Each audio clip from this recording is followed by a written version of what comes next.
you want to see your 3D shift and change. And I am understanding and remembering that most of the time when you start seeing change in your 3D, not most of the time, all the time, when you see a change and a shift in your 3D is because you are embodying and you're becoming something different than the identification that you had that felt that deserved, I don't know why I said it like that, felt like it deserved or was unconsciously creating something unfavorable to your person, to who you are, and what you know to deserve as a human being, deserving of love, abundance, and being able to manifest everything that you are wanting in your reality. And I feel like sometimes we put a certain label or we put a certain story or a time frame or a time limit or a specific way you want things to be. And when you don't see that outside, when you don't see it become, you get frustrated with yourself. You start putting yourself down. You start doubting your ability to be able to bring in things naturally to you.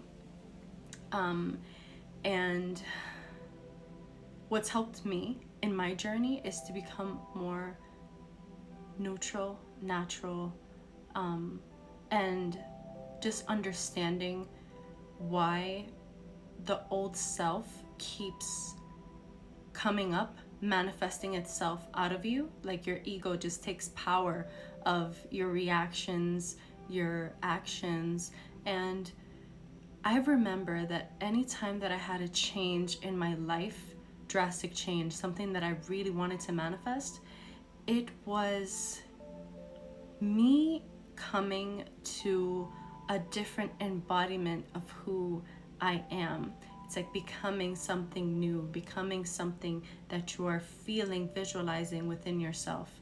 And it's not because, this is a thing, it's not because you need to change from, you need to change the outside or try to force something in the outside, trying to manipulate your way to receiving what you're looking for, what you're wanting to manifest. Seriously, it has to do a lot with letting go of expectations on how you want things to be exactly the way you're visualizing them. Because try to see it as you're projecting a movie. It's like you're creating your own movie and you're spoiling yourself because you're not letting the manifestation surprise you. Because okay, what if you want your SP to come back, send you a message? Okay, fine, you get the message, but you want to extend the story that you're telling, because, and not spoil the actual way it's supposed to be. Because what if them, instead of texting you back, they appear in your house, bring you flowers, confess what they want to feel, and what they want to feel, confess what they're feeling, and how you're sending them thoughts and sending them good energy, and they can feel that, and then they send you good energy, good thoughts, and then you're so connected to each other to the point where when it comes together, it's not predictable on how it's going to become about.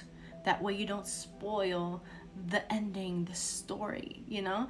Just, it's not that you don't need to visualize or do whatever you want on how you're going to bring that in, but don't rely on seeing the exact way you want it to come in. Because a lot of moments in my life when I saw my manifestations come into my reality, it was such an unexpected way. And I was so detached from the outcome. I was just so detached from, I was just neutral, detached, not needing it to live my day to day. So it doesn't matter what you're wanting to manifest, if it's money, if it's SP, if it's whatever you're trying to manifest, not even trying, whatever you're manifesting, because when you put try, it's kind of like, oh, like kind of forceful, like I'm trying. And we gotta drop the try. We gotta start embodying and just letting go and being, and just being detached. And not only that, I feel like in moments when I start noticing my old patterns, my own old way of being manifest itself, it's a good opportunity for you to become aware of that behavior and start shifting. Okay, what does the person that I visualize, that I feel, that I want to embody, how do they feel? How do they walk? How do they talk? You know, and start embodying kind of like fake it till you make it kind of thing, you know? And it feels good. It always needs to feel, it doesn't need to. It should always feel good.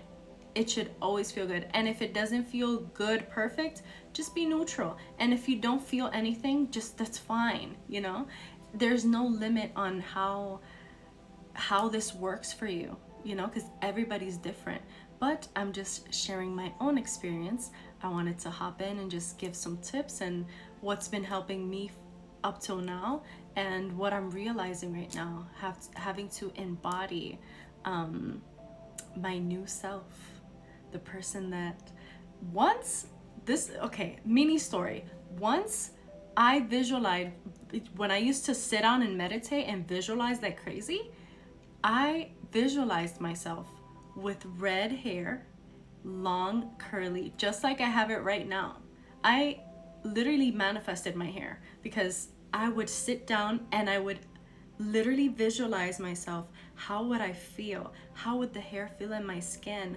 Look how beautiful it looks. Like I literally, even the texture, everything, I literally visualized and felt the feeling of how it felt to have my type of hair. So yeah, babe, I love you.